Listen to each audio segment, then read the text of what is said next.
All right, guys, I'm back working on the 1982 yz490. I'm gonna try to fabricate. This is what I had for the throttle cover on the bike when I bought it. Can't seem to find one anywhere. One popped up on eBay. Guy wanted like, $50 for the stupid little thing. So anyway, found a piece of scrap aluminum. What I did was I took a piece of paper and as best I could, I laid it over the top of the throttle housing with the pencil, self-explanatory, right guys? You just kind of scribble around the edges, scribble, scribble, scribble. Then what I did was I cut this guy out as best I could and I traced it a little better onto this piece. Found a piece of aluminum right here that, if I could get it to stand up for video purposes here, is roughly the thickness. I mean, I could mic it out, but it's close enough for what we're doing. I'm not going to go crazy trying to get these ribs in here and everything like that. I'll probably just hollow it out a little on the lathe. I'm going to do this probably a combo between the lathe and my big Bridgeport. I have a rotary table on there because, as you can see, unfortunately, it's not round. So I'll probably just kind of hog out some of the middle here. Make these 2 holes. I might just drill that in a drill press while this is still square. Then kind of cut it out with my jigsaw. In actuality, now that I think about it, I might do this whole thing on the rotary table up on the Bridgeport. Might just be easier. If you look at this original, there is a groove right here. And the housing has a little lip that comes up and sits right in that groove that kind of keeps like all the rain out. It overhangs a little bit like that. If worst case scenario, the best I could do is just get this to be flush with the end of the housing. I'll put a little silicone and we'll call that good. Anything is better. The way I ride it right now, mud, water, and everything else just get right in the housing.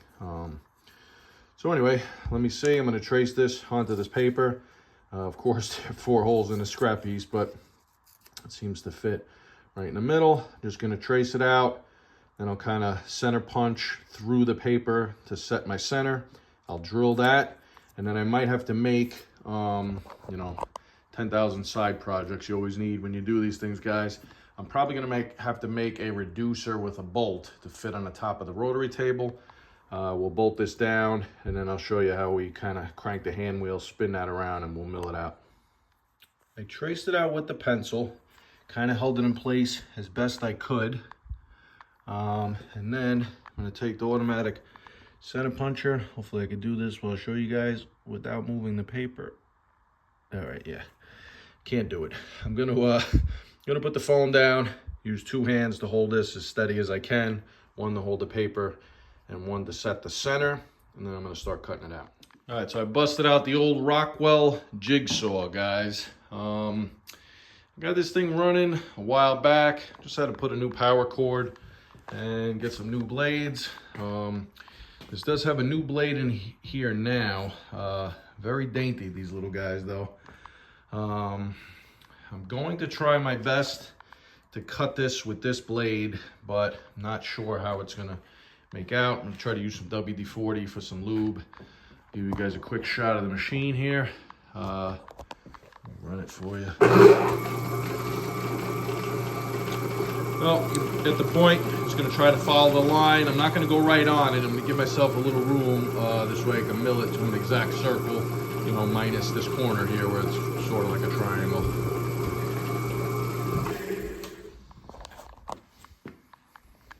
All right, guys, I'm not gonna lie to you. That jigsaw blade lasted about 2 seconds and it snapped. I'm not even gonna try another one. I'm probably gonna end up junking that little jigsaw or selling it and trying to get my hands on a much bigger, like an industrial one, because that's definitely the right tool for this. Since I don't have one, I could use the handheld jigsaw, or I tried this new sort of like diamond coated weird cutting disc I got. I think it's like one of them infomercial ones. I believe I did a video because the hole was too small. I had to open it up to fit on the grinder. This is another fail. it took me about 5 minutes just to cut that line. It's gummed up with the aluminum, and it's really just a disaster. So that's the rough blank, guys. You can see it came out pretty good. Just left a little bit of material around the edges. Came a little too close there, but I think it's pretty good. I put the center punch back in the middle here, and I set that on it, and it seems to be just about perfect. But anyway, I'm going to see what drill bit fits that hole now, and then I'm going to center drill this. Normally, I would try to leave this on the large chunk of material, drill the center hole, then come back and cut it. I didn't do it with this because I wanted to be able to use the center punch through that little hole to keep redrawing as I needed. It worked out pretty good. So I'm over at the Bridgeport. I got the rotary table. I know it's an old piece of junk, guys, but it's all I have. I made a little extension for the handle years ago, and it seems to work pretty good. So this bushing sits just about flush with the top of the table. Took some quick measurements on the height of this second part going up. I'm going to mount the cover plate right on top of here, but I don't have a bolt that size. So what I'm gonna do is put this in the lathe. I'll take some measurements on this height, which I believe was 260 thousandths. Wrote it down right there. And I'm just gonna make a little nipple sticking up, and it'll be just shy of the top of that. And then I'll drill and tap it for a screw, and that should be good enough.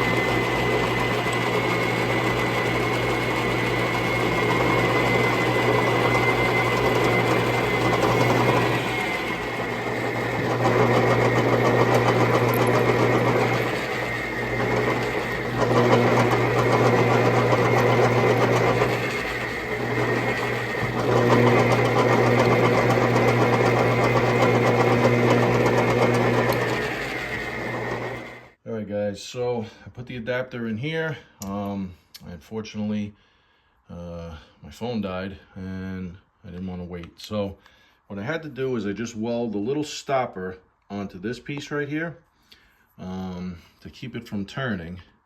When I mount that in like that, kind of hits against the stopper, put the screw down in the middle, which worked out great. Hopefully I could do it on camera right now. There we go. Anyway, you guys get the idea. I brought over the end mill, and you could see, ended up with a really nice finish. Now I'm going to take out this adapter. It's a 1/2-inch bolt. I'm going to mount that in my lathe, and I made 3 little marks here.